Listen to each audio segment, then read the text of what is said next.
Bapak Ibu, saudara-saudari Dharma, selamat pagi. Salam dalam Dharma, Namo Buddhaya. Berbahagia sekali pada pagi hari ini kita bisa kembali berjumpa ya dalam sebuah acara yang kita melakukan kebaikan bersama, melakukan perbuatan baik bersama. Pertama-tama saya mau mengucapkan selamat Hari Waisak buat Bapak Ibu semua yang hadir. Semoga tahun ini berkah Waisak selalu memberkahi kita semua. Segala cita-cita yang baik bisa tercapai. Juga mohon maaf dari pengurus dan panitia yang mengundang saya waktu itu untuk ada perayaan Waisak di Dharma Suka. Saya tidak bisa menghadiri karena bertepatan saya juga ada acara Waisak Celebration Internasional di Bangkok yang diadakan oleh PBB, gitu ya. Jadi bisa menghadiri dan bertemu dengan tokoh-tokoh Buddhis dari 60 negara, kurang lebih 60 negara, gitu ya. Ya, ini merupakan satu hal yang menggembirakan, gitu ya, bahwa kalau saya berbicara dengan mereka selalu menanyakan Waisak Borobudur. Ibu bapak saudara-saudara, kita orang Indonesia merasa sangat bangga punya Borobudur. Ya, karena Borobudur ini sangat mendunia sekali. Apalagi tahun ini, ya. Karena mungkin ada perjalanan Biku Tudong itu ke Indonesia, jadi setiap kali mereka tahu kita delegasi dari Indonesia, mereka menanyakan tentang Waisak Borobudur. Nah, Bapak Ibu saudara-saudara, tentu saja setiap kita merayakan perayaan Waisak sedikit berbeda dari satu negara dengan negara lain. Pengalaman kemarin juga pas hari H Waisak, saya lihat di Bangkok, kemudian datang di satu wihara, ada pas perayaan Waisak, bukan perayaan Waisaknya seperti kita di sini berbeda, mereka hanya kebaktian saja. Kemudian dengerin ceramah, dan disitulah saya pertama kali mendengarkan ceramah hampir mau menangis karena bantainya ngomong Thailand.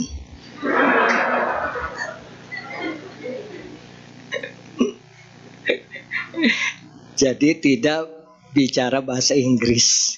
Jadi saya ya dengar orang senyum ya saya juga bingung. Ikut senyum saja gitu ya, seperti itu. Baik,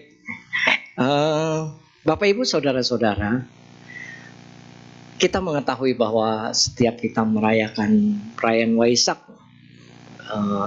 dan kita selalu diingatkan bahwa ini adalah kita memperingati 3 peristiwa di dalam kehidupan seorang besar di dunia, yaitu kelahiran Pangeran Siddhartha, kemudian Pangeran Siddhartha atau Pertapa Gautama menjadi Buddha, dan Buddha Parinibbana, ya, atau Buddha wafat.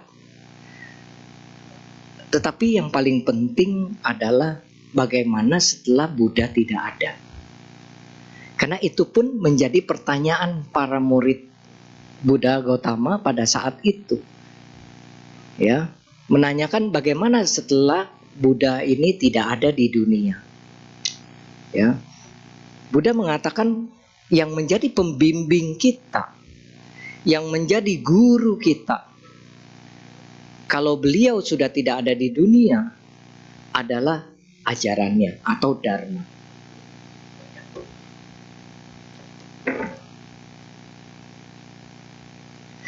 Ajarannya atau dharma. Nah, pesan Buddha juga mengatakan Wayo Dhamma Sankara Apamadena Sampadeta. Artinya segala sesuatu yang berkondisi itu akan mengalami kehancuran, perubahan, pelapukan, Oleh karena itu berjuanglah dengan sungguh-sungguh. Ini yang dipesankan oleh Buddha. Bapak Ibu saudara-saudara, kita diingatkan bahwa segala sesuatu yang ada di dalam diri kita, keluarga kita, ya, tempat kerja kita atau usaha Bapak Ibu sekalian, suatu saat kita pasti akan mengalami perubahan. Ini memang adalah segi-segi kehidupan, ya. Ada untung, ada rugi, senang, susah, itu hal yang terjadi di dalam kehidupan kita. Maunya sih untung terus, gitu ya. Maunya untung terus, tidak mau rugi. Maunya senang terus, tidak mau susah. Tetapi suatu saat kita akan mengalami apa yang namanya rugi, dan kita akan mengalami apa yang namanya susah. Dicela, dipuji, itu adalah hal yang biasa di dalam fenomena kehidupan kita. Kita tidak bisa mengharapkan orang lain memuji kita, menyukai kita. Tetapi kita berusahalah untuk bisa disukai oleh orang lain. Tapi kita ingat, jangan berpikir orang lain suka dengan kita itu nanti jadi kecewa. Ya, pokoknya lakukan yang terbaik saja. Ya, Bapak Ibu saudara-saudara, tadi dikatakan kita harus berjuang dengan sungguh-sungguh. Jika aku telah pergi, maka Dharma adalah pembimbingmu, gurumu. Artinya Bapak Ibu sekalian, kalau kita mau Dharma ini sebagai pembimbing kita, sebagai guru kita, maka modal pertama kita adalah kita harus punya keyakinan terhadap ajaran Buddha Dharma sendiri, ajaran guru kita sendiri. Kalau nggak yakin bagaimana? Ya, Romo, saya sih dari kecil sudah agama Buddha, ikut kebaktian nih sampai remaja, sampai saya sekarang kerja. Apakah jaminan dari kecil sampai dewasa beragama Buddha nanti dia sampai tutup mata beragama Buddha? Belum tentu. Dapat pacar toko sebelah, pindah toko sebelah, gitu kan? Nanti kadang-kadang ada juga kantor yang mewajibkan pegawainya. Ada yang seperti itu ternyata. Ya, pegawainya harus ikut karena yayasannya berazas agama tertentu, dia harus ikut itu. Nah, ini susah juga. Gitu. Oleh karena itu, bagaimana bisa membentuk keyakinan itu? Jawabannya adalah dengan melaksanakan dharma itu dalam kehidupan kita sehari-hari. Karena orang banyak yang tahu teori, tapi nggak pinter prakteknya. Contoh, kalau orang baca buku tentang berenang, dia baca buku judulnya 4 gaya atau 4 cara berenang. Begitu dia udah baca, oh yang pertama gaya dada, yang kedua kemudian gaya bebas, gaya punggung. Setelah dia baca buku berenang selesai, apakah dia langsung bisa gaya punggung, gaya bebas masuk kolam renang? Nggak bisa. Nggak bisa. Nah, kebanyakan kita begitu. Dan yang lebih parah lagi, mahasiswa. Karena banyak, kalau saya seringkali misalnya diundang ceramah di KMB, pertanyaannya itu teoritis. Romo, kalau ini dibandingkan dengan ini kan ada bertolak belakang ajaran gini, gimana menurut Romo? Jadi mereka cuman teoritis gitu. Pertanyaannya kelihatan teoritis sekali. Tetapi kalau ditanya tentang kehidupan, bingung dia. Nah, dharma yang kita pelajari tidak perlu banyak, walaupun kita tahu sedikit, tapi kita bisa implementasi di dalam kehidupan kita. Itu paling penting. Contoh, sabar. Ini katanya sih singkat ya, sabar gitu ya. Tapi susah loh Bapak Ibu diimplementasikannya. Tapi kita perlu belajar sabar gak? Perlu. Terus belajar. Gitu ya, mengasah diri. Oh, bisa lebih sabar. Itu satu. Misalnya berdana. Satu saja hal ini. Kan dari 10 paramita, ujung-ujungnya adalah kita harus menyempurnakan paramita kita. Dari 10 paramita ini, gitu ya. Salah satunya yang paling gampang adalah yang pertama, dana paramita. Bagaimana kita menyempurnakan dana paramita dulu. Jangan cerita paramita yang lain, prasna paramita terakhir gitu ya. Paramita tentang kebijaksanaan. Tetapi kita mulai dari yang bisa kita lakukan dulu. Ayo kita berdana, suka berdana, murah hati. Kalau ditanya tentang kemurahan hati, agama Buddha paling murah hati, Bapak Ibu Saudara-saudara. Sampai dibohongin pun dia dana. Gitu. Banyak yang ketipu ya, kirim ke WA. Ada tuh yang rajin aktif ngirim ke WA saya gitu ya. Ada kegiatan ini, kegiatan itu. Ya. Cuman saya berpikir ini bener atau enggak ya gitu kan. Nah, kecuali yang mungkin dikenal gitu ya. Nah, oke lah gitu. Makanya berhati-hati. Ya, berhati-hati. Bahkan sekarang banyak penipuan, Pak. Karena dia tahu orangnya baik, akhirnya dipakai tuh fotonya. Ya, dikirimin deh, di WA-in Pak Yusdi Romo Rudi pinjem duit 3 juta. Misalnya gitu. Penipuan. Pak Yusdi kalau ada yang begitu WA dari saya pinjam duit 3 juta itu pasti bukan saya. Tapi kalau 3M baru saya itu, Pak. Ya, jadi Bapak Ibu harus lebih hati-hati. Ya, karena sekarang pinter. Ya, semua itu artinya apa? Di dalam kehidupan kita, berarti praktek keseharian inilah yang penting kalau menurut saya. Ya, sering bicara sabe sata bawantu sukitata, mantep. Ya, sampai teman-teman saya yang bukan Buddhis pun pada saat Waisak kirim WA ke saya, selalu di bawahnya dia bilang sabe sata bawantu sukitata. Berarti sabe sata bawantu sukitata itu lebih terkenal daripada namo tassa bhagavato arahato sama sambuddhassa. Karena itu perkataan yang sangat famous gitu ya. Semoga semua makhluk berbahagia. Tapi kita lihat di dalam praktek kehidupan kita sehari-hari, apakah kita bisa menciptakan itu? Kita lihat saudara kita mungkin satu ruangan ini atau sesama anggota wihara ada yang susah gitu ya, kita nggak care gitu ya, kita nggak memperhatikan mereka ya. Maka dari itu saudara-saudara, ibu bapak, praktek dharma ini sebenarnya mudah, keseharian dulu ya. Nah, dengan meningkatkan kita praktek dharma itu, akhirnya kita bisa merasakan pengalaman ini adalah pengalaman batin, bukan pengalaman teori. Pengalaman yang muncul dari perasaan kita, hati kita. Begitu kita kasih, orangnya sampai aduh terima kasih, dia juga sangat senang begitu ya. Itu timbul rasa bahagia kita.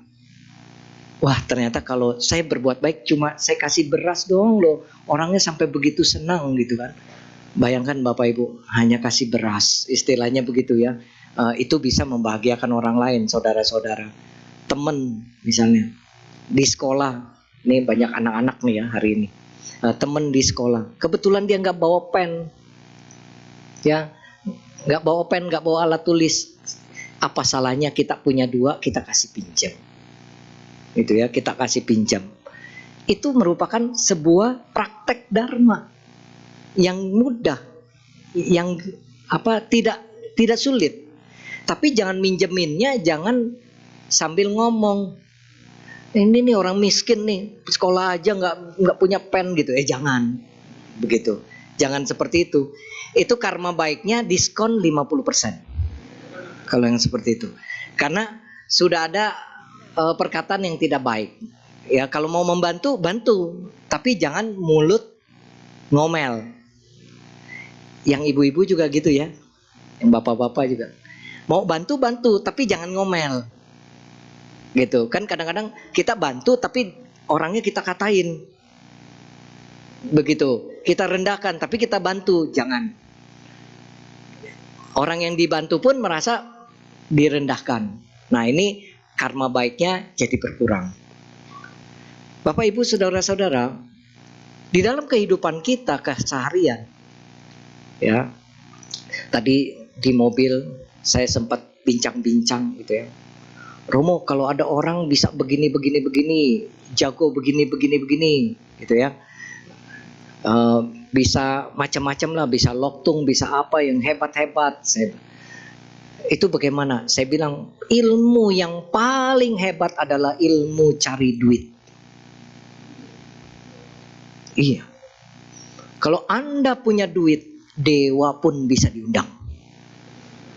Nggak percaya. Kalau Anda punya duit, Anda suka berdana, Anda rajin berdana saja, Anda punya duit nih, orang kaya, Anda rajin berdana, banyak berbuat baik, dewa datang. Dewa pun bisa diundang. Artinya dewa mau dekat dengan kita. Seperti itu. Tapi kalau sebaliknya, pelit. Saya kan pernah cerita setan ogah punya teman pelit. Masih ingat kan? Itu kan.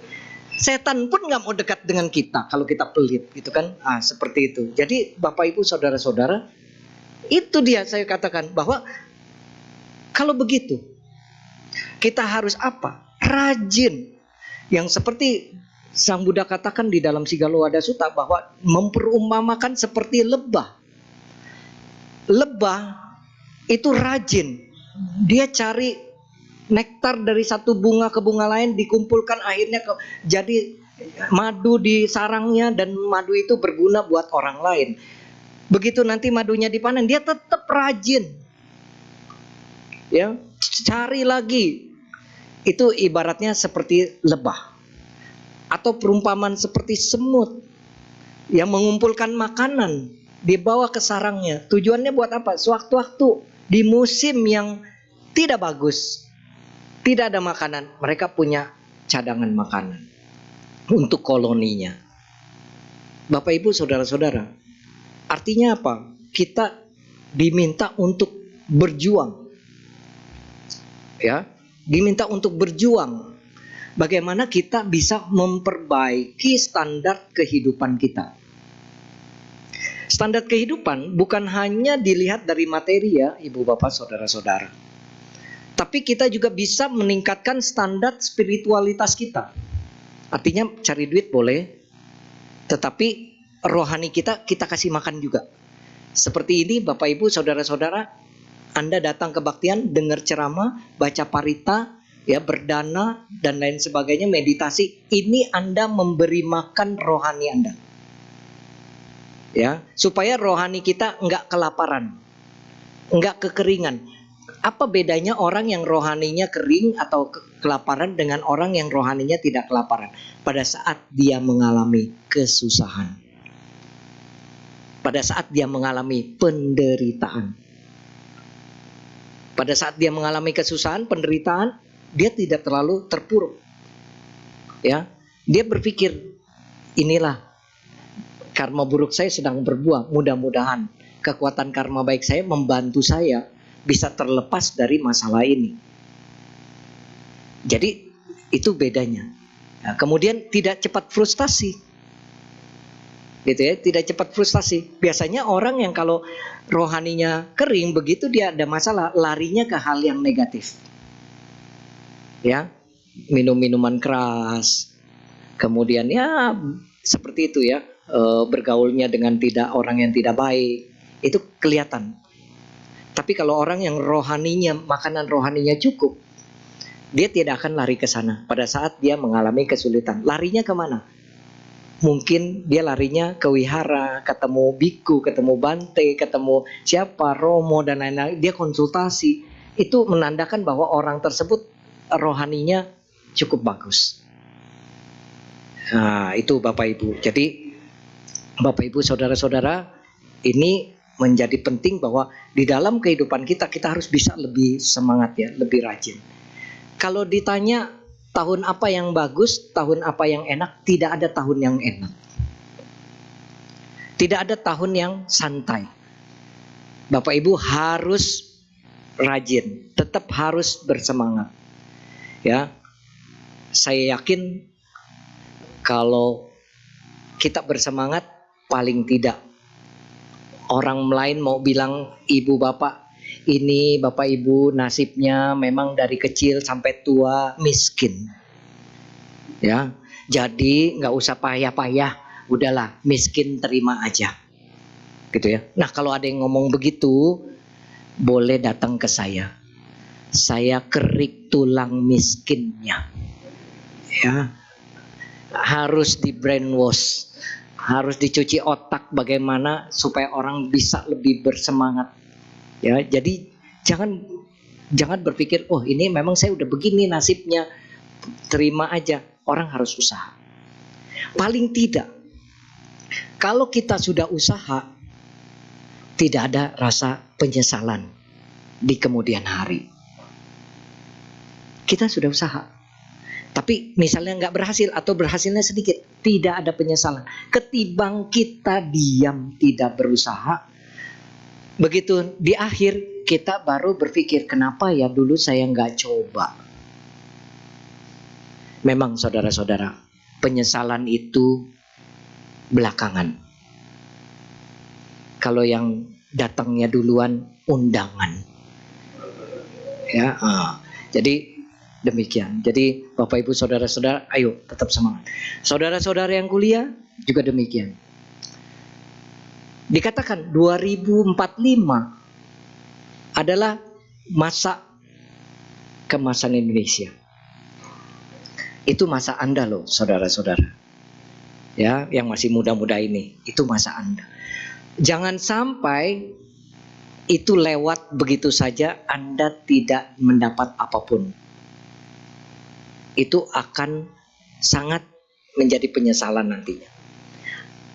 Anak-anak muda sekarang, kalau usaha dan lain sebagainya, sekarang banyak caranya, banyak fasilitasnya. Kalau orang dulu mau buka usaha, pikirnya lebih berat. Kenapa lebih berat? Yang pertama harus punya modalnya gede, yang kedua harus punya tempatnya, harus dibeli atau disewa. Kalau sekarang anak muda sekarang mau buka usaha, modalnya tidak ada pun bisa, karena kita ambil dari sana, kita cuman di medsos kita share, orang pesen, kemudian kita pesan sana suruh kirim, kita dapat duit, kita ya seperti itu. Mudah. Nggak perlu punya toko, bahkan yang punya toko sepi sekarang. Gitu ya. Yang online lebih ramai. Kenapa? Memang situasi dunia sudah berubah. Jangan pikir Anda sekarang, wah saya sih tenang-tenang saja, sekarang lebih enak. Wah, artificial intelligence sekarang sangat maju, Bapak Ibu Saudara-saudara. Ya, cukup bicara dia bisa kerjakan. Dari artificial intelligence. AI itu sangat luar biasa saat ini. Ya. Saya pun sampai wah, nanti ke depannya bagaimana ya orang-orang ini kalau yang enggak qualified nganggur. Kalau enggak punya kemampuan habis. Begitu. Oleh karena itu saudara-saudara harus bisa mengikuti perkembangan zaman. Tapi ingat, bukan perkembangan games. Ini banyak nih kalau ngumpul gitu ya. Ini mahasiswa di kampus pun gitu kan. Kalau ngumpul gitu ya di ruangan-ruangan tempat-tempat tertentu, saya pikir wah ini lagi bikin apa nih ya? Nggak taunya main game bareng. Main game bareng. Nggak apa-apa sih kalau sekali-kali. Tapi kalau terus-terusan seperti itu, berkembangnya kurang. Kalau memang hobi main game, coba bikin game. Coba bikin games. Ya. Kalau games itu bagus, saudara-saudara, itu menghasilkan uang, mesin uang buat Anda. Sekali orang main, Anda bisa dapat. Sekali orang upload, Anda bisa dapat. Dulu pernah ada mahasiswa saya, dia bikin games, gitu ya. Penghasilannya itu, waktu itu saya tanya dalam 3 bulan dia sudah bisa masuk ke tabungannya itu 90 juta. 3 bulan. Itu tahun 2000-an. Bayangin 90 juta lumayan loh. Kalau dibeliin kerupuk Sariawan. Gitu ya. Ya, makanya Bapak Ibu, saudara-saudara, ini gimana kita punya semangat kita? Apa yang jadi kemampuan kita? Makanya kita harus mengetahui strength dan weakness kita. Yang menjadi kekuatan dan kelemahan kita. Kita mesti tahu. Kadang-kadang kita tidak mengenal diri kita sendiri. Nah, inilah yang diajarkan Buddha juga di dalam praktek Dharma. Kita harus bisa melihat ke dalam diri kita. Mengenal diri kita. Kalau saya mengajar karakter building di kampus, ya, hari pertama itu, pertemuan pertama biasanya mahasiswa saya kasih kertas, kemudian saya kasih waktu dia 2 menit, dia harus tulis tentang diri dia. Biasanya paling banyak 5. Setelah itu selesai 2 menit, saya kasih lagi 2 menit tentang teman kamu, teman baik kamu. Bisa 15. Setelah itu baru dibahas. Kan lucu ya, kita lebih tahu orang lain ketimbang diri sendiri. Begitu. Sedangkan ajaran guru kita harus segala sesuatunya dimulai dari diri sendiri dulu. Nah, baru dijelaskan. Didorong. Bagaimana kita punya 8 kecerdasan. Harus didorong 8 kecerdasan ini, dan masing-masing memang punya kelemahan-kelebihan. Nah, disitulah kelemahan-kelebihan kita tahu. Kalau ada kelebihan kita, justru kita harus push kelebihan itu supaya menjadi luar biasa. Kadang-kadang, ini sebentar lagi anak-anak ambil rapot. Kalau ada mata pelajaran yang kurang bagus, misalnya hanya KKM saja anak-anak kita, nilainya pas-pasan, itu Bapak Ibu, kadang-kadang kita ngelihat, oh ini jelek nih. Kalau dulu kan masih ada merah ya, angka merah 5 apa. Yang dilesin yang jelek. Contoh misalnya, yang jelek itu matematika. Tapi anak kita pinter musik. Musiknya 9, matematikanya 5. Biasanya orang tuanya ngomel panjang lebar. Kok jadi penyanyi? Gitu ya. Mau jadi apa begitu kan? Harusnya justru dilesin musik sekalian gitu. Matematikanya yang lemah tetap diajarin, tetapi tidak boleh dipaksa, dia harus bisa semua. Kasihan anak-anak sekarang Bapak Ibu, mata pelajarannya bisa 13. Kalau kita balik, Ibu Bapak sekolah lagi, sekolah lagi nih. Jangan-jangan merahnya 5. Anak kita cuma 1 gitu ya. Jangan-jangan kita merahnya 5 gitu ya. Seperti itu. Dulu kita pelajaran lebih gampang. Oleh karena itu kita mesti bisa melihat perkembangan ini. Bagaimana menciptakan agar dia bisa rajin, dia bisa bersemangat. Anak itu dalam sekolahnya. Ya.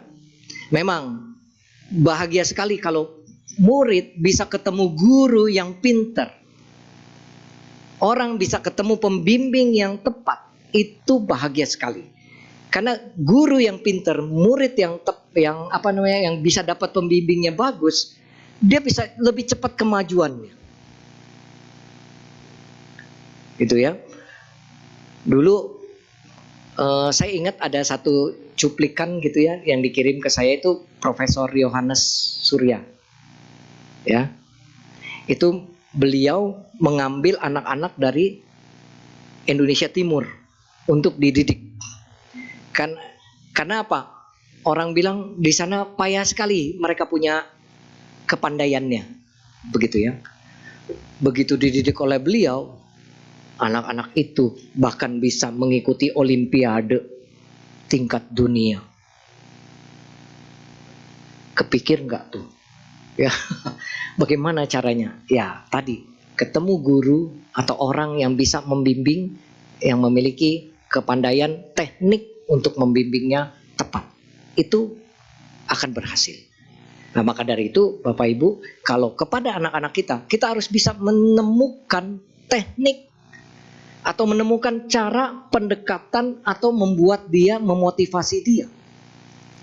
Kalau dulu kita yang seumuran 50 tahun, 60 tahun, waktu kecil Bu, Pak, saya tanya, bagaimana Bapak Ibu dimotivasi untuk belajar lebih giat? Tapi nggak diajarin sama orang tua, karena orang tua banyak nggak sekolah waktu itu. Tapi ibu bapak dimotivasi sama orang tua supaya rajin belajar biar pintar. Dimotivasinya pakai apa? Pakai rotan. Betul nggak? Coba. Dulu tiap rumah pasti punya kemoceng bulu. Punya kemoceng bulu. Dan itu paling tidak disukai oleh anak-anak. Gitu ya. Karena apa? Begitu bulunya habis, itu jadi senjata tongkat sakti pemukul naga. Ya. Begitu. Itu dimotivasinya begitu. Merah nggak naik kelas ini nih, gitu kan. Wah. Tapi sekarang tidak bisa. Paradigma mendidik anak berubah. Ya, kita harus bisa tahu cara pendekatan kepada mereka karena tiap anak punya karakter masing-masing. Bagaimana kita bisa menciptakan mereka bisa tetap bersemangat. Begitu. Kemudian juga tadi selain rajin mencari nafkah juga rajin melakukan kebaikan. Karena Bapak Ibu ujung-ujungnya orang harus punya hoki yang bagus.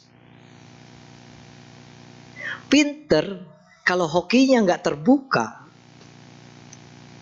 susah, nggak dapet jalan, gitu. Dari mana kita bisa punya hoki atau membuka hoki kita bagus, atau keberuntungan kita bagus, atau keberuntungan anak kita bagus? Kita harus ajarkan dia berbuat baik dari kecil. Nah, saya sangat terima kasih Ibu Bapak bahwa anak-anak bisa datang ke wihara, ya, ikut kebaktian, ikut ceramah, kemudian diajarin berdana, berbuat baik. Ini adalah cara membuka hoki mereka nanti.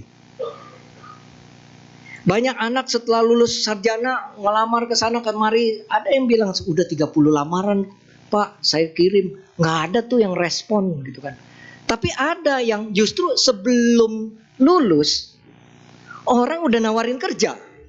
Udah kamu nanti kalau udah selesai kamu kerja di sini aja. Sekarang kan kampus ini ada yang namanya kurikulum kampus merdeka, MBKM, ya, kampus merdeka. Artinya apa? Boleh, ya, dia magang atau apa dan diakui bisa sampai dengan 1 semester, gitu. Kalau magang pinter, udah di booking itu. Itu artinya apa? Hokinya bagus. Gitu, ya, hokinya bagus. Walaupun nggak terlalu pinter, tapi baik, karakternya baik. Orang lihat, wah, anak ini baik nih, anak ini jujur, tapi nggak terlalu pinter. Orang mau terima. Nah, ini Bapak Ibu, saudara-saudara. Artinya apa? Perbuatan baik ini harus kita terus dorong. Ya, jangan cuman lagi susah baru ingat berbuat baik. Begitu susah, wah iya udah lama gak kebaktian, udah lama lo gak sembayang cait capku, ini hari cait nih, ya udah lama nih kebenaran cait nih hari ini, sembayanglah ke kelenteng, ke wihara, bawa buah 2 kilo, permintaan 100. Ya, list permintaan ini saya mau ini bawa 2 kilo. Senmingnya, sinbengnya gitu ya, dewa di wihara, begitu lihat kita di pintu gerbang mau masuk, dia langsung angkat jubah berangkat. Karena dia kenal sama kita. Ini orang nggak pernah berbuat baik. Begitu sembahyang mau berbuat baik, mau mintanya ini dan mau dikabulin, gitu. Kalau saya pergi kan saya nggak dengar, kalau nggak dikabul saya nggak apa-apa. Saya nggak salah, gitu kan? Seperti itu. Nah, jangan begitu saudara-saudara. Karena apa? Yang namanya hasil perbuatan baik itu dikumpulkan sedikit demi sedikit. Seperti lebah tadi. Harta juga begitu. Seperti lebah tadi. Ya. Kecuali Anda kena undian deh. Dan itu kan juga jarang sekali ada orang bisa seperti itu gitu kan. Nah, harus dengan bekerja. Ya. Maka dari itu saudara-saudara, kalau kita banyak perbuatan baik, apapun jalan kehidupan kita lebih mudah, lebih enteng. Ibaratnya begini, kalau kita, banyak orang yang bilang saya nggak berbuat baik bisa kaya Romo. Itu dia nggak pernah ke wihara, ya kalau diajakin susah, kalau dimintain dana juga nggak mau, pelit sekali. Tapi dia kaya loh. Betul, dia kaya. Tapi itu karma baik yang dia punya yang lalu. Dia nikmati sekarang. Tapi untuk kedepannya belum tentu. Bapak Ibu, saudara-saudara, siapa yang menduga COVID akan datang begitu dahsyat? 2 tahun dihantam. Ya, toko tutup, kantor tutup, segala macam. Kira-kira banyak gak yang bangkrut? Banyak. Jadi jangan kita berpikir sekarang kita kaya, tenang. Semua aman-aman saja. Kita tidak tahu apa yang akan terjadi tahun depan, 2 tahun lagi. Makanya kita harus banyak perbuatan baik. Bapak Ibu yang masih hidup sekarang, termasuk saya, ini kita lolos seleksi alam. Benar. Betul gak? Kita lolos seleksi alam loh kita. Artinya apa? Berarti kungte kita, karma baik kita itu masih di atas rata-rata orang lain. Bukan berarti yang dapat kena, yang meninggal itu jelek, bukan.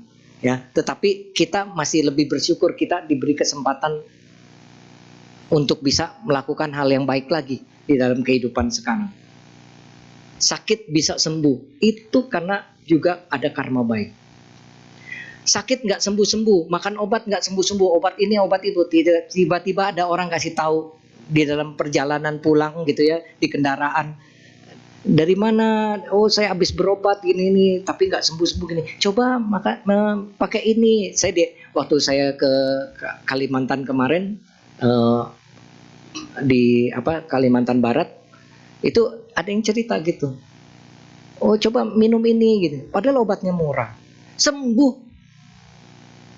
Itu kan karma baik yang berbuah tuh, yang nggak terduga, gitu kan? Nah, disitulah kita perlu karma baik kita. Kita perlu karma baik kita. Nah, oleh karena itu jangan malas juga melakukan perbuatan baik. Ada kesempatan, lakukan. Kemudian meningkatkan juga kemampuan kita, pengetahuan kita.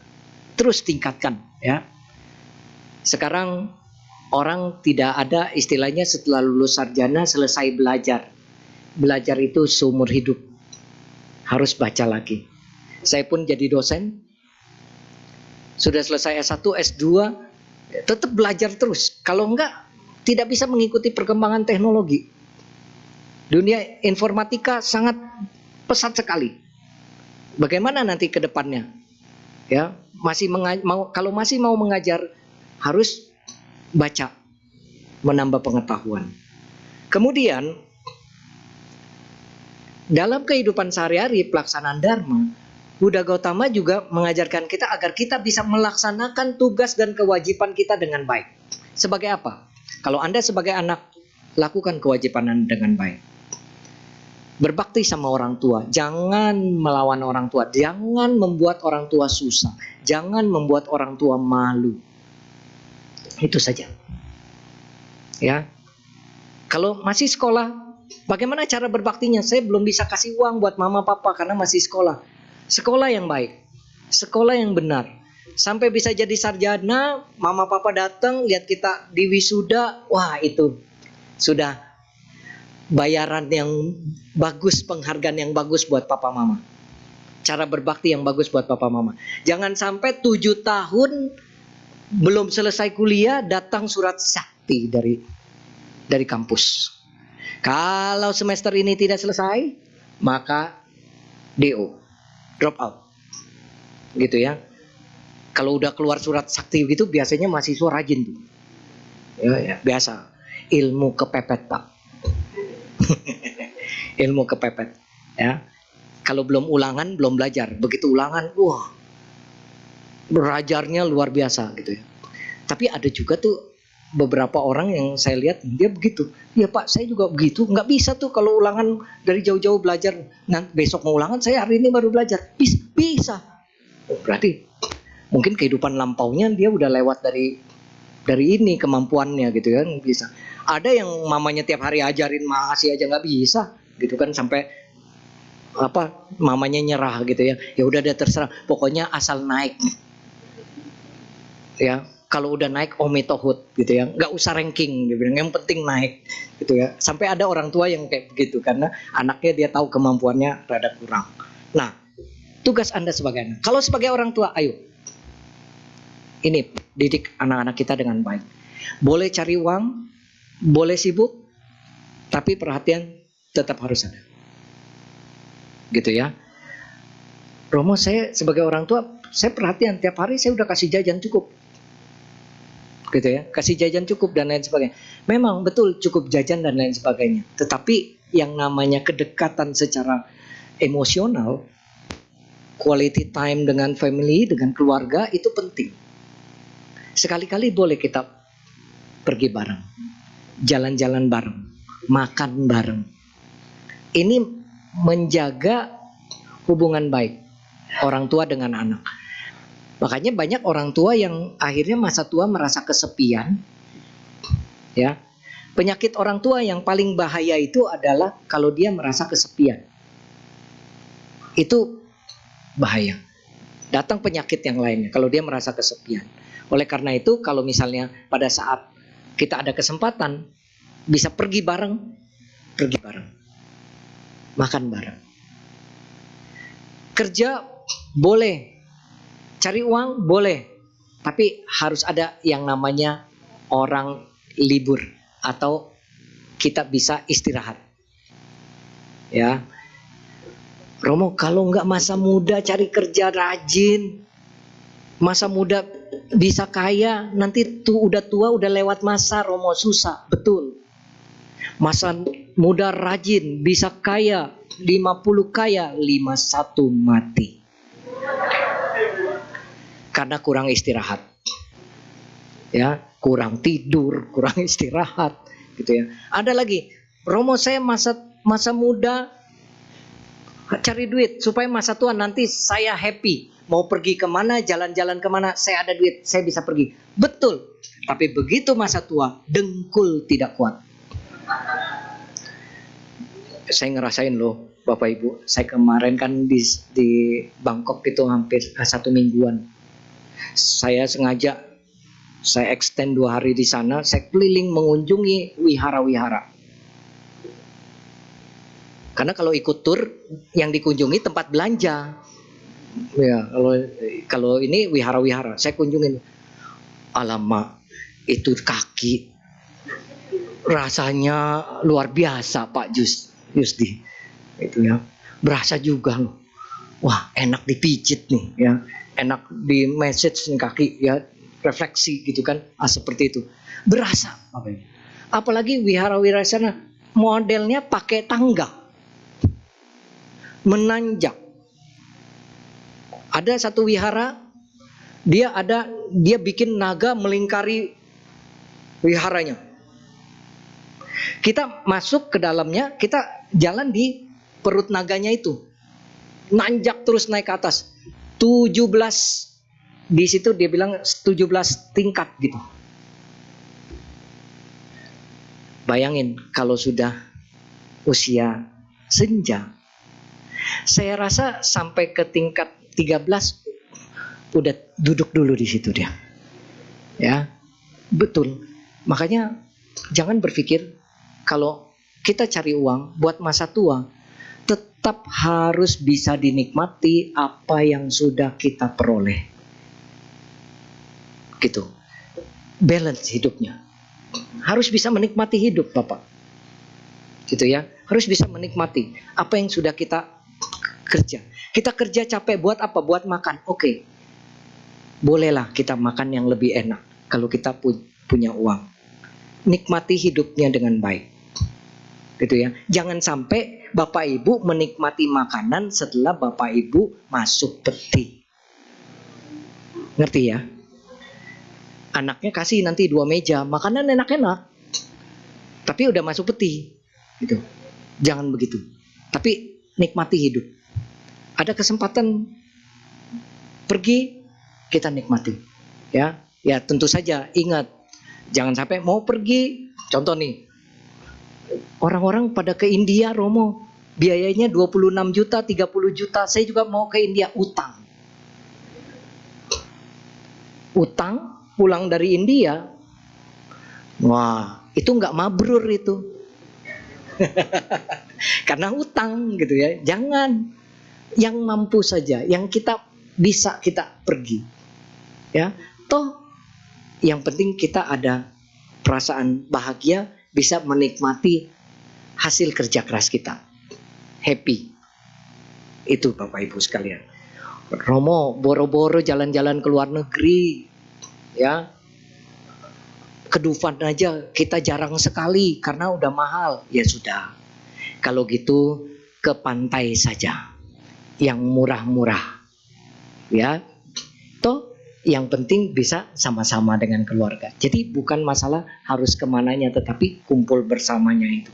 Nah itulah yang paling penting, adalah bisa menikmati kehidupan kita sehari-hari.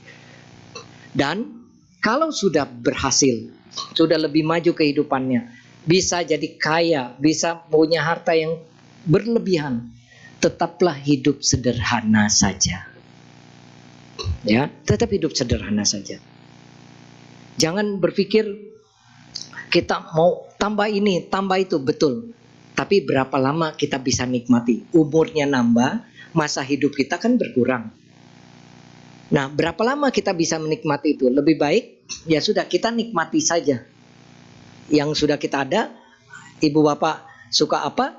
Ya tentu yang baik ya bisa dilakukan. Begitu Bapak Ibu Saudara-saudara. Yang penting kebutuhan pokok kita sudah terpenuhi. Kalau kebutuhan pokok ibu bapak sudah terpenuhi, rumah ada, ya,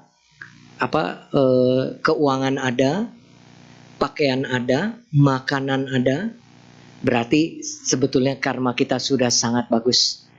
Syukur kalau kita punya lebih, bisa simpan, punya tabungan di bank, punya deposito, punya perhiasan, punya apa, itu sudah lebih bagus lagi. Dan jangan berpikir ngelihatnya ke yang lebih hebat, karena kalau lihat yang lebih hebat, ya tentu kita merasa kurang terus. Tapi bagaimana kita bisa menikmati itu? Banyak orang yang punya harta berlimpah, tapi tidak sempat kemana-mana. Jam 2 pagi saja masih kerja. Itu saya diceritakan, itu ada yang begitu. Ya, salah satu orang yang kaya gitu. Jam 2 pagi saja masih kerja. Wah, kalau kita sudah mimpi indah. Iya, kalau kita mah udah pulas gitu kan. Nah, seperti itu. Jam 2 masih kerja, jam 7 sudah bangun, sudah berangkat kerja lagi. Kalau kita, kalau belum dibangunin, nggak bangun, pasang alarm gitu kan, berarti kita enak tidur. Nah itu bahagia, begitu ya, bisa menikmati. Jadi jangan berpikir harus punya ini, punya harta yang berlimpah baru bisa bahagia. Tidak seperti itu. Dan berbuat baik, contoh misalnya berdana, itu bukan harus nunggu sampai kaya. Romo, nantilah kalau sudah mendingan baru saya ikut berdana. Kalau prinsipnya seperti itu, sampai kapanpun kehidupan ekonomi kita, hoki kita tidak akan meningkat, tidak akan mendingan. Justru harus banyak berbuat baik, walaupun sedikit, bukan masalah besarnya dananya, bukan, tapi cetananya, niatnya, dan ketulusannya. Mampu 10.000 ya 10.000, mampu 20.000 20.000. Itu dia. Kemudian yang terakhir adalah kita hidup, kalau kita bisa hidup sesuai dengan Dharma sebagai jalan hidup kita, maka kita harus bisa memberi manfaat buat orang lain.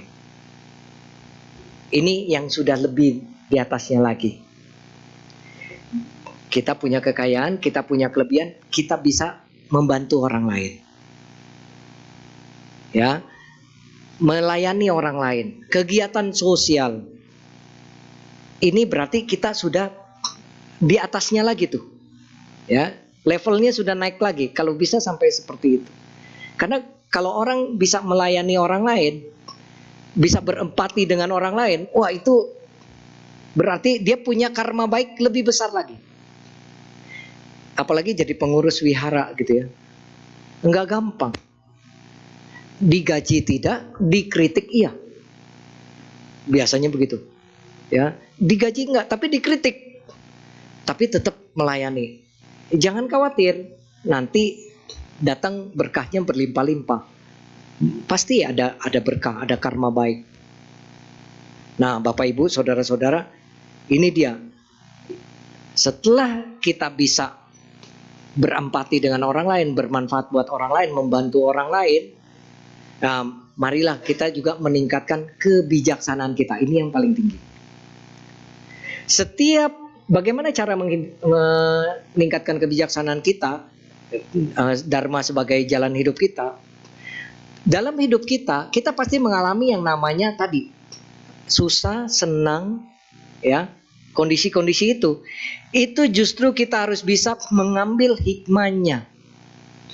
Contoh, pada saat orang mengalami kesusahan, dia pasti akan berpikir, oh iya, harusnya saya jangan begitu ya, harusnya dulu saya seperti ini. Nah, begitu dia sudah bisa berpikir seperti itu, artinya tingkat kebijaksanaan dia naik.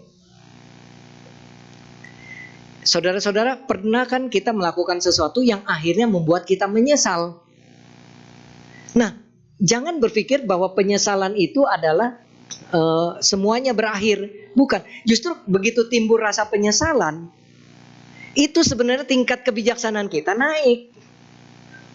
Begitu, karena kita menyadari ini salah nih, ini tidak boleh seharusnya. Itu sebenarnya tingkat kebijaksanaan kita mencapai ada sebuah pencerahan baru di dalam diri kita. Harusnya saya begini. Mungkin ibu bapak emosi dengan anak, kemudian dipukul.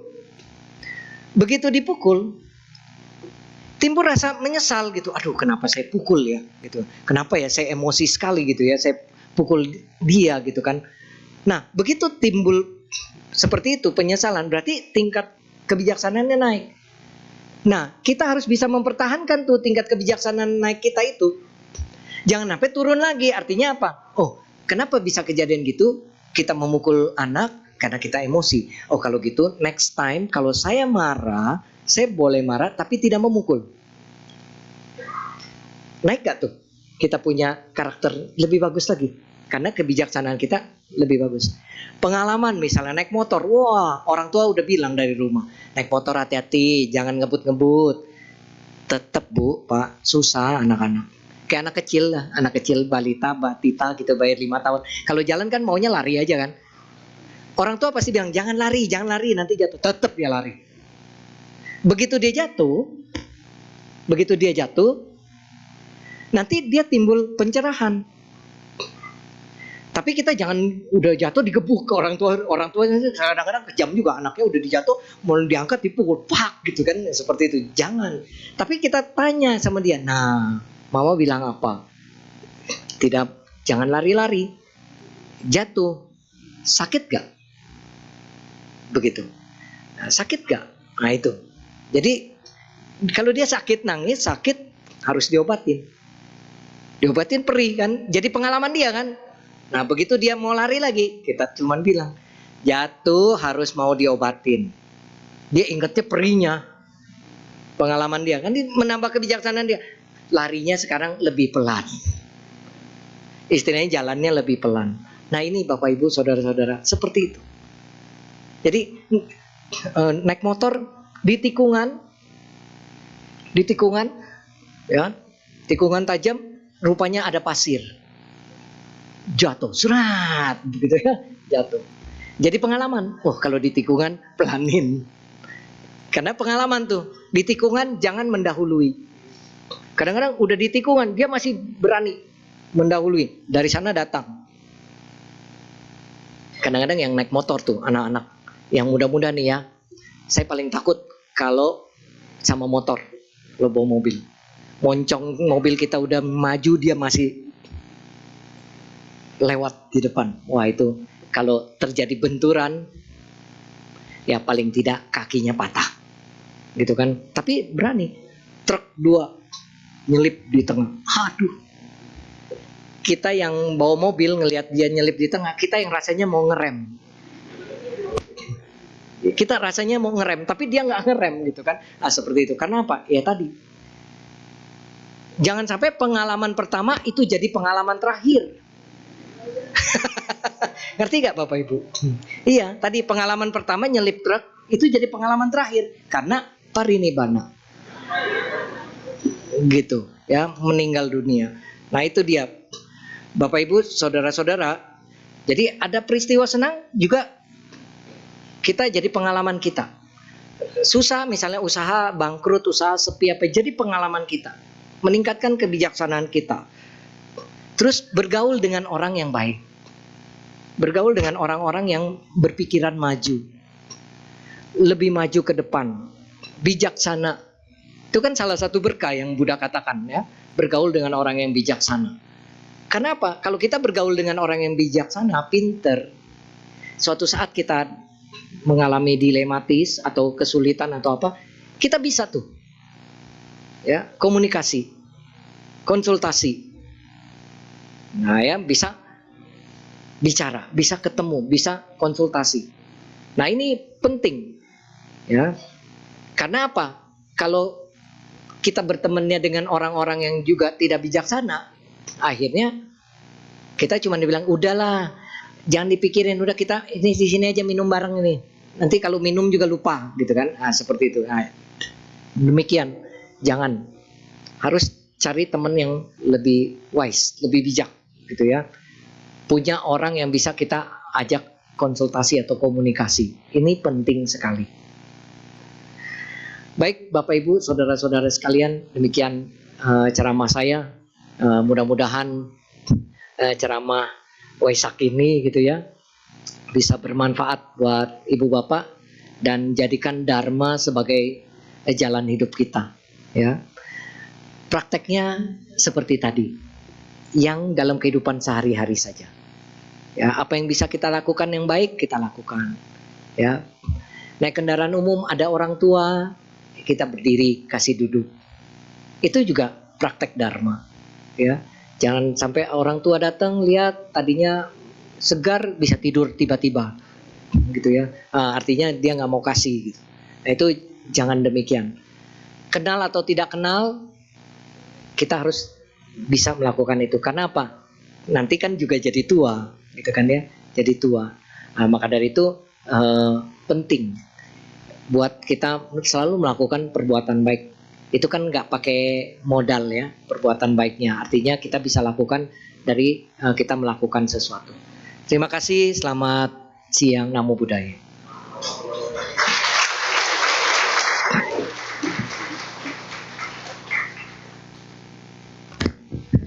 Terima kasih Romo Rudi atas Dhamma Desananya. Romo, masih ada waktu untuk sesi tanya jawab? Baik. Saat ini kita akan membuka sesi tanya jawab. Pertanyaan bisa dilakukan secara dua, tertulis maupun secara lisan. Bagi yang ingin bertanya secara lisan nanti bisa silahkan langsung angkat tangan, dan bagi yang ingin bertanya secara tertulis bisa menuliskan pertanyaannya di kertas yang ada di kursi depan tempat duduk masing-masing. Sambil menunggu pertanyaannya masuk, marilah kita menyanyikan sebuah lagu bersama-sama.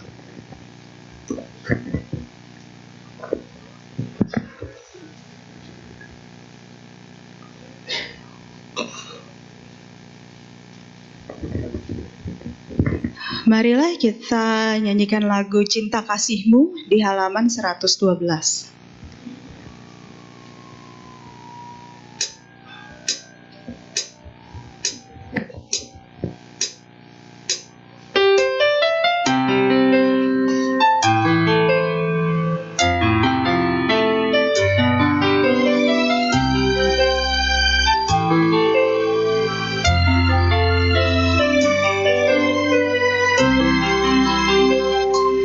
Hanya padamu ku kan bersujud sepenuh hatiku dan keyakinanku. sinar wajahmu, sejukkan hatiku. Cinta dan kasihmu damaikan jiwaku. Dikala hati menjadi bimbang, tak berpaling darimu, lalui jalan yang penuh liku. Ku genggam namamu, hanya di dalam dirimu ku temukan cinta yang abadi. Cinta kasihmu yang suci kau pancarkan kepada umat manusia. Tanamkanlah dalam diri cinta yang diajarkan Sang Buddha. Marilah kita pancarkan cinta kasih, semoga semua makhluk berbahagia.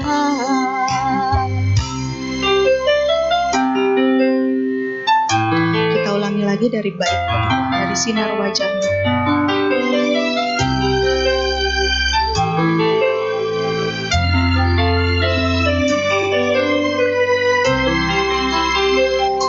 Sinar wajahmu, sejukkan hatiku. Cinta dan kasihmu damaikan jiwaku. Dikala hati menjadi bimbang, tak berpaling darimu, lalui jalan yang penuh liku. Ku genggam namamu, hanya di dalam dirimu ku temukan cinta yang abadi. Cinta kasihmu yang suci kau pancarkan kepada umat manusia. Tanamkanlah dalam diri cinta yang diajarkan Sang Buddha. Marilah kita pancarkan cinta kasih, semoga semua makhluk berbahagia. Oh, kini ku mengerti cinta dan kasihmu. Dikala duka dan suka ku genggam namamu. Hanya di dalam dirimu ku temukan cinta yang abadi. Cinta kasihmu yang suci kau pancarkan kepada umat manusia. Tanamkanlah dalam diri cinta yang diajarkan Sang Buddha. Marilah kita pancarkan cinta kasih, semoga semua makhluk berbahagia.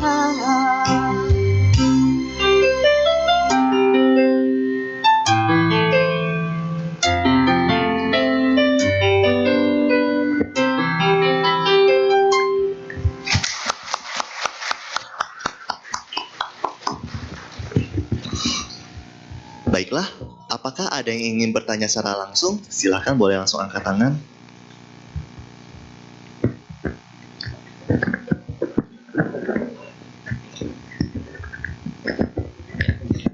Namo Buddhaya Romo. Namo Buddhaya. Ya, terima kasih atas dhamma desana yang luar biasa Romo. Izin bertanya Romo. Jadi mau tanya bagaimana caranya untuk mengatasi trauma itu Romo, untuk melakukan kebaikan. Karena trauma melakukan kebaikan. Karena hasil orang tersebut pernah melakukan kebaikan, namun hasilnya ibaratnya tidak sesuai, ibaratnya outputnya buruk lah Romo gitu. Jadi punya cetana baik, perbuatan baik, tapi hasilnya buruk gitu. Jadi ibaratnya karma baiknya tidak berbuat tepat pada waktunya gitu Romo. Jadi ibaratnya ya lagi kurang beruntung lah istilahnya. Jadi karena ada suatu peristiwa dia sudah mencoba melakukan perbuatan baik dengan niat baik, tapi hasilnya buruk, lalu dia kapok, nggak mau berbuat baik itu lagi. Gimana caranya kita membantu orang tersebut, ataupun misalnya kita punya pengalaman yang serupa untuk mengatasinya supaya kita bisa move on gitu kan, bisa berbuat baik kembali tanpa ibaratnya trauma gitu akan hasil yang buruk tersebut, Romo. Kira-kira apa tips dan saran dari Romo untuk mengatasi hal tersebut ataupun misalnya membantu orang yang mengalami hal seperti itu, Romo? Itu saja. Terima kasih, Romo Setiatu Namo Buddhaya. Namo Buddhaya. Terima kasih. Pertanyaan yang bagus ya.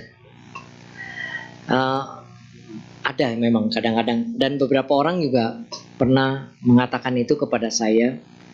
Jadi ada satu peristiwa, orang ini seringkali dia udah usaha, kemudian bangkrut, kemudian dia berbicara sama saya karena sudah cukup lama kenal. Terus akhirnya ya saya dorong, maksudnya saya motivasi begitu ya. Akhirnya dia punya usaha maju gitu ya. Begitu usahanya maju, ada orang jahat sama dia. Nah, selama dia kesulitan itu, masa susah itu, saya dorong dia terus, kamu harus rajin berdana, kamu harus tekadkan gitu kan. Itu demikian. Saya yang dorong dia terus berbuat baik. Yakin kalau kamu lakukan rutin 2 tahun akan kelihatan hasilnya, saya bilang. Nah, begitu ya, memang setelah itu dia cukup maju, ada orang yang iri hati gitu ya, kemajuan dia, dibakar tempat usaha dia. Dibakar tempat usaha dia sampai mobil apa semua kebakar, tidak ada yang tersisa. Dia telepon saya sambil menangis, dia bilang apa? Dia panggil saya Koko ya. Ko, percuma saya berbuat baik, dia bilang begitu. Selama ini katanya kalau kita berbuat baik, kita punya hoki bagus, punya rejeki bagus. Buktinya apa? Sekarang saya habis-habisan. Tempat saya dibakar dan lain sebagainya. Waduh, saya kaget juga. Karena saya yang dorong dia berbuat baik lagi gitu kan. Ya. Nah, akhirnya saya bilang begini. Sebuah peristiwa bisa timbul di dalam kehidupan kita itu bukan kebetulan. Orang bisa berbuat jahat sama kamu, ya mungkin saja yang pertama kehidupan lampau kamu pun melakukan itu kepada dia.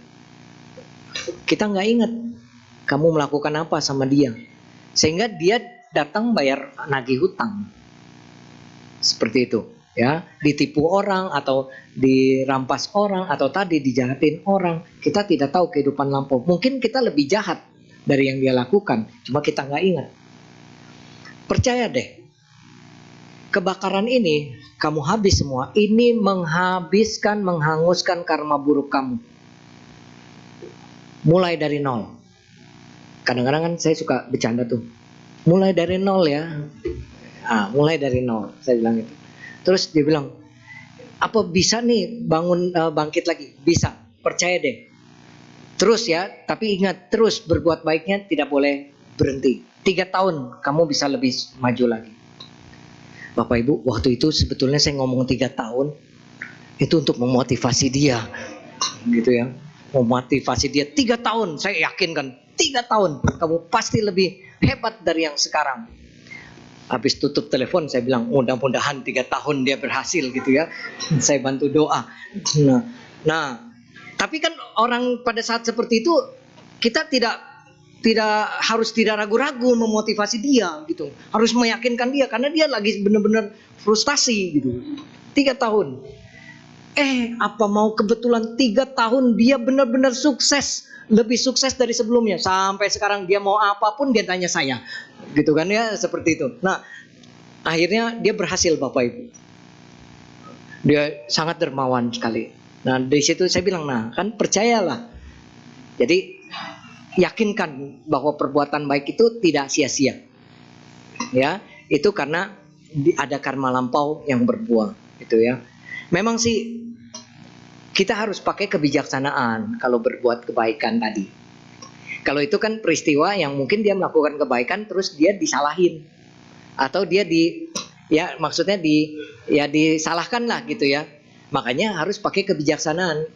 Contoh nih Bapak Ibu, tetangga sakit ya, sakitnya kita tahu sakit apa, tapi cukup parah. Misalnya sakit kepala lah, ya sakit kepala, udah parah sekali sakit kepala, yang sering sakit kepala. Kita nih datang lihat, wah, kita niatnya baik, kita mau kasih tahu obat yang bisa buat sakit kepala. Coba kasih minum angkung, misalnya. Coba kasih minum angkung, itu beli di toko obat Tionghoa gitu kan. Nah, dia beliin keluarganya, begitu dikasih minum mati. Mati. Kita nggak tahu matinya karena minum obat atau karena apa kan? Kita nggak tahu. Kita niatnya baik, tapi begitu dikasih minum meninggal, kita disalahin loh. Saya bermaksud baik, saya nggak bermaksud mencelakakan dia. Itu obat memang buat ini, betul. Makanya harus pakai bijaksana. Kalau seperti itu, kita jangan sok pinter, karena kita bukan dokter, kita bukan shinsei. Bagusnya bagaimana? Bagusnya udah periksa belum ke dokter? Udah diperiksa belum ini? Coba bawa ke dokter atau apa? Nah, seperti itu.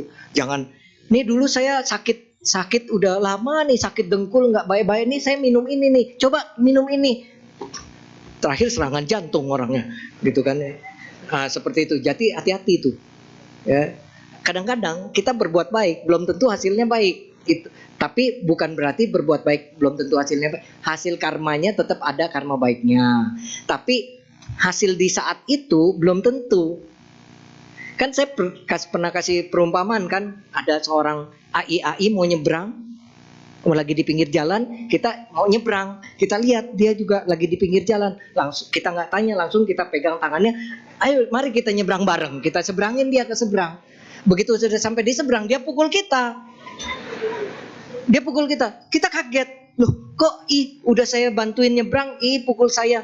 Siapa bilang saya mau nyebrang? Saya lagi nunggu Gojek di seberang, dia bilang gitu. Itu dia. Jadi kalau mau berbuat baik juga wise dulu, tanya dulu mau nyebrang gitu kan, mau nyebrang jangan langsung pegang tangannya kita seberangin gitu kan. Ternyata dia lagi nunggu kendaraan terpaksa kita harus seberangin dia lagi gitu kan. Nah, seperti itu. Nah, ini contoh sebuah analogi gitu ya, sebuah analogi bagaimana kalau kita mau berbuat baik pun kita mesti lihat-lihat situasi dulu. Contoh misalnya, kita lagi bawa kendaraan sepi, tiba-tiba di tengah jalan ada orang panggil berhentiin. Nah, itu harus hati-hati sekarang. Begitu, harus hati-hati. Jadi pakai kebijaksanaan. Apalagi kita sendiri, gitu. Terus mobil nggak punya kamera gitu. Nah, itu harus kita hati-hati. Karena banyak sekali hal-hal yang kita mau berbuat baik, akhirnya hasilnya saat itu ya, hasilnya tidak baik. Tadi juga misalnya kegiatan apa gitu ya, misalnya ada baksos atau apa, kita maksudnya mau bantuin gitu kan.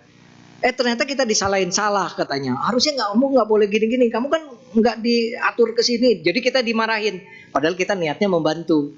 Nah, jangan kapok kalau seperti itu. Cuman itu jadi pengalaman.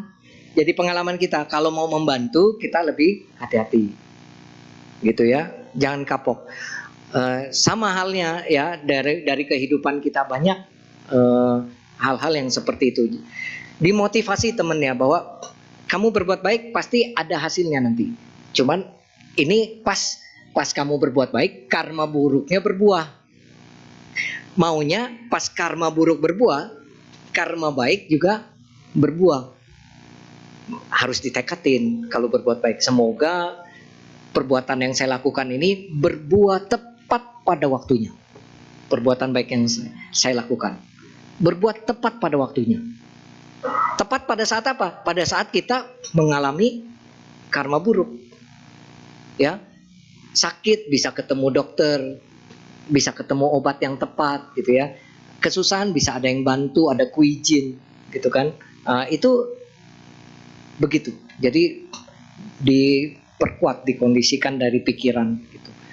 Jadi jangan kapok ya. Saya juga ngalamin itu, pernah ngalamin itu juga ya. Ya, jadi saya berpikir ya sudah, ya nggak mau dibantu ya sudah gitu kan. Kita jangan maksa harus membantu.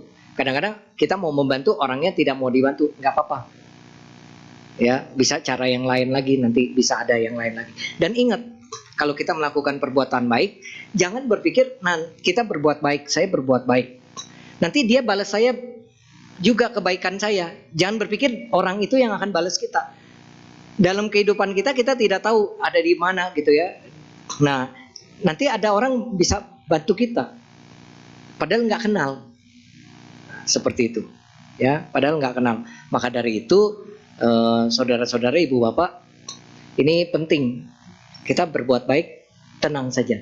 Nanti dimanapun kita berada, kebaikan itu selalu dekat dengan kita, karena kita punya aura positif, ya, dari perbuatan baik kita itu. Kalau kita auranya positif, maka yang negatif itu tidak mendekat karena tidak cocok. Contoh lah, kalau orang yang jahat biasanya berteman-temannya sama yang kurang baik juga, gitu. Kalau orang yang baik-baik berteman sama yang kurang baik, yang orang jahat, dia pasti nggak betah, nggak merasa cocok. Nah, seperti itu. Begitu saja. Baik. Ya. Oh, ada pertanyaan tulisan.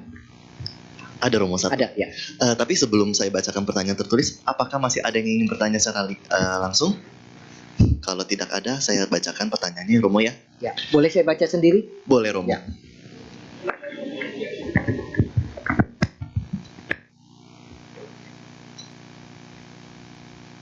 Makasih. Kalau saya baca sendiri, saya sempat mikir beberapa detik.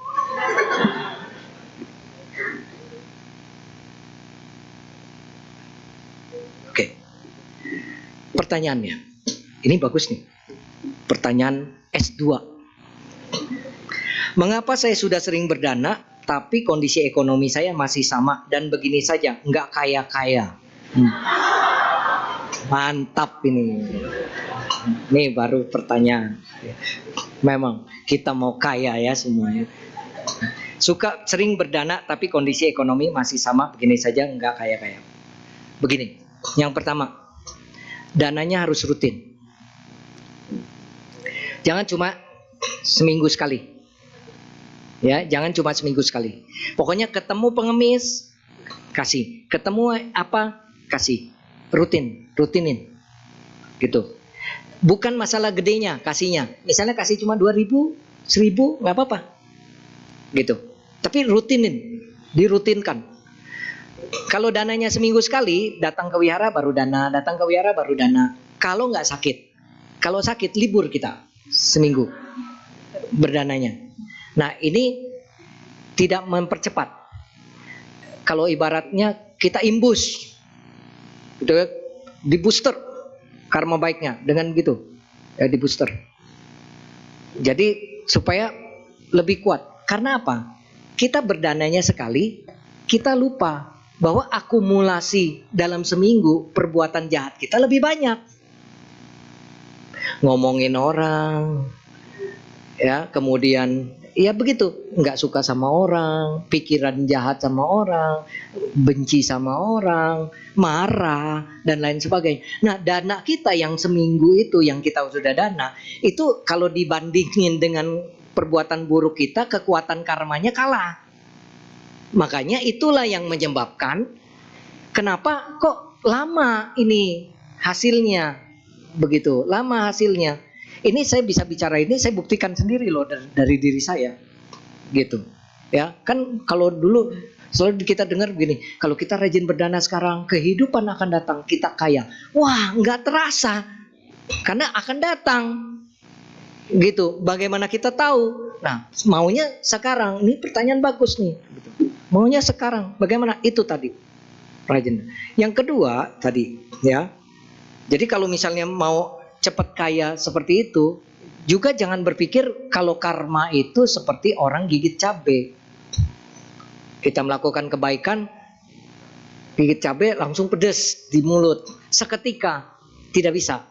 Kecuali yang menanya ini karma lampaunya banyak, perbuatan baiknya. Jadi begitu dia berdana, dalam seminggu hasilnya muncul,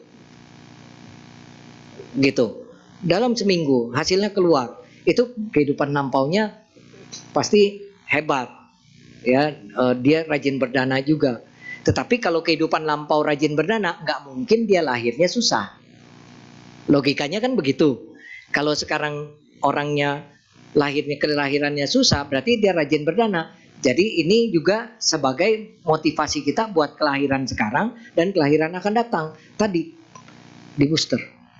Ya, di booster supaya apa ya? Supaya karma baik itu terus ada, berdananya rajin. Ya, berdananya rajin. Nah, itu yang pertama. Yang kedua, ya, kalau misalnya melihat ini, kita lihat apakah kita sudah rajin berdana, tetapi penghasilan atau jalannya masuk rezeki itu, apakah kita sudah kondisikan juga dengan baik? Contoh nih, ada beberapa orang gitu ya di wihara rajin, aktif, tapi kehidupannya susah, gitu ya. Saya suka tanya, kamu kerja gak? Aduh, nggak kerja Romo, gini. Romo ada lowongan gak? Lulusan apa? Saya cuma SD mo. Saya cuma SMP mo. Susah. Artinya apa?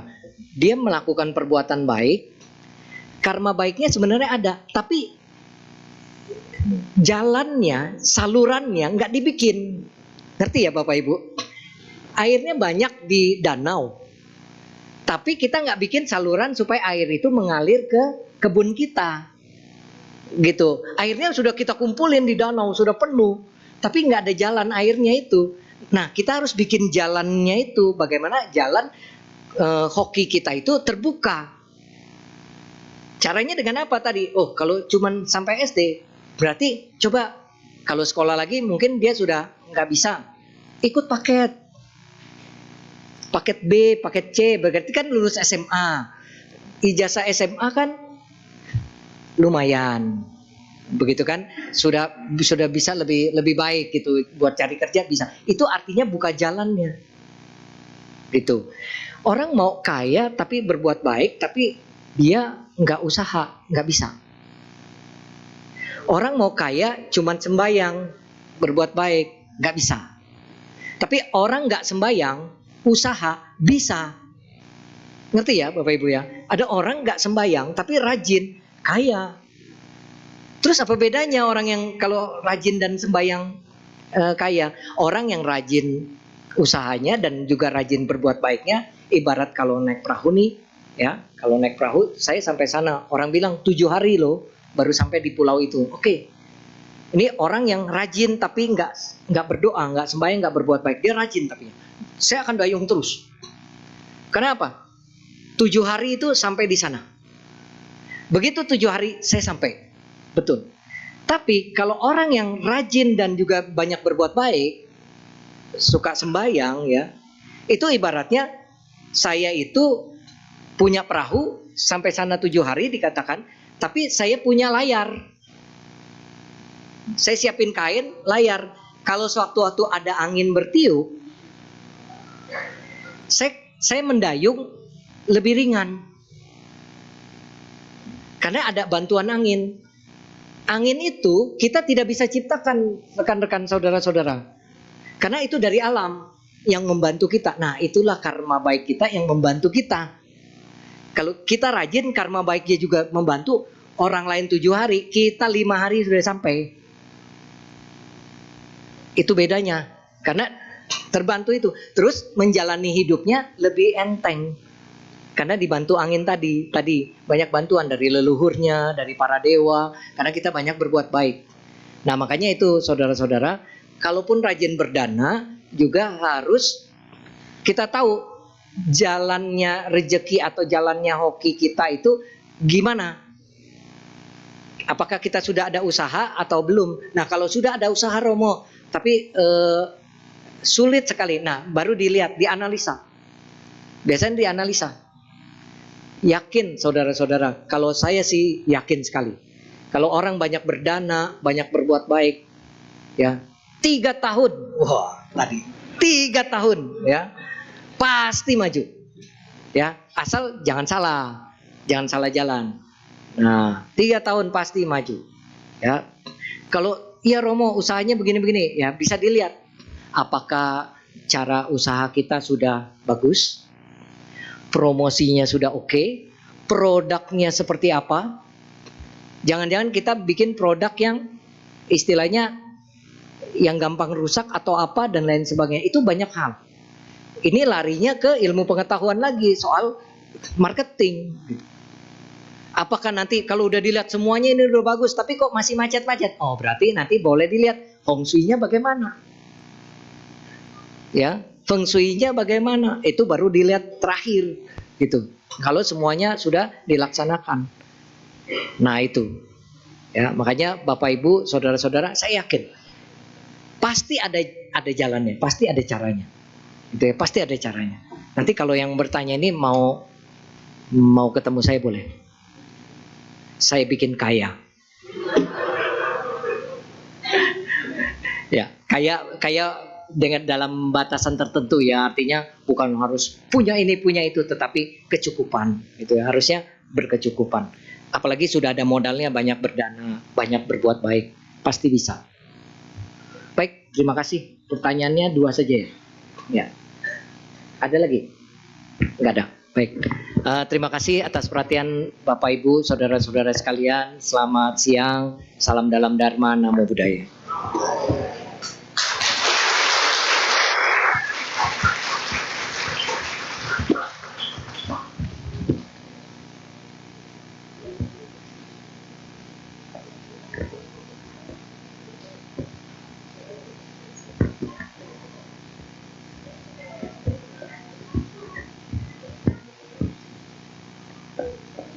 Terima kasih Romo. Baik, selesailah sesi Dhamma Desana dan sesi tanya jawab pada pagi hari ini. Kami segenap keluarga Wihara Prit Dharma Suka dan para umat yang hadir mengucapkan